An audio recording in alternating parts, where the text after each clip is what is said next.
যে 9টি কারণে মহিলারা জাহান্নামে যাবে। তো ফুল ভিডিওটি দেখে যাবেন এবং অন্যকে দেখার সুযোগ করে দিবেন। সহিহ বুখারী ও মুসলিমে সবচেয়ে উচ্চ মর্যাদা সম্পন্ন হাদিস গ্রন্থ। নবী করিম সাল্লাল্লাহু আলাইহি সাল্লাম বলেছেন যে জাহান্নামের অধিকাংশ অধিবাসী নারীদের মধ্য থেকে হবে এবং এর প্রধান কারণ হিসেবে 2টি বিষয় উল্লেখ করা হয়েছে। 1. স্বামীর প্রতি কুফরি, অকৃতজ্ঞতা, অর্থাৎ স্বামীর সাথে শুকরিয়া আদায় না করা, ছোটখাটো ত্রুটি দেখলেই সারা জীবনের ভালোবাসা অস্বীকার করা। 2. অধিক পরিমাণে লানত অভিশাপ দেওয়া।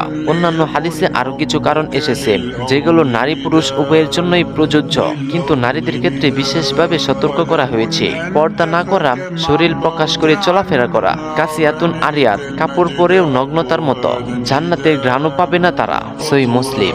চুল না ডেকে বের হওয়া, পরপুরুষের সাথে অবৈধ সম্পর্ক, বেবিচার, গীবত, চগলখুরি, অধিক কথা বলা ইত্যাদি। কিছু লোক বিশেষ করে ওয়াজ মাহফিলে মিরাজের রাতে নবীজি সাল্লাল্লাহু আলাইহি সাল্লামকে দেখানো বিভিন্ন শাস্তির বর্ণনা থেকে 9টি শ্রেণীর তালিকা বানিয়ে বললেন, এগুলোর মধ্যে অনেকগুলোই দুর্বল বা জাল হাদিসের উপর ভিত্তি করে।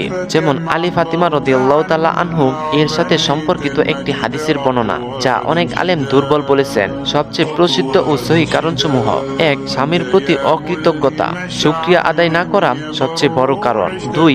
অধিক লানত অভিশাপ দেওয়া। 3. পর্দাহীনতা ও শরীর প্রকাশ করে চলাফেরা করা। 4. চুল ডেকে না রাখা। 5. অবৈধ সম্পর্ক, জিনা, গীবত, পরনিন্দা, অধিক কথা বলা। 7. স্বামীকে কষ্ট দেওয়া। 8. সন্তান সন্তুষ্টির প্রতি অবহেলা বা অধিকার নষ্ট করা। 9. আল্লাহর হুকুম অমান্য করা, নামাজ রোজা ইচ্ছাকৃত ছেড়ে দেওয়া।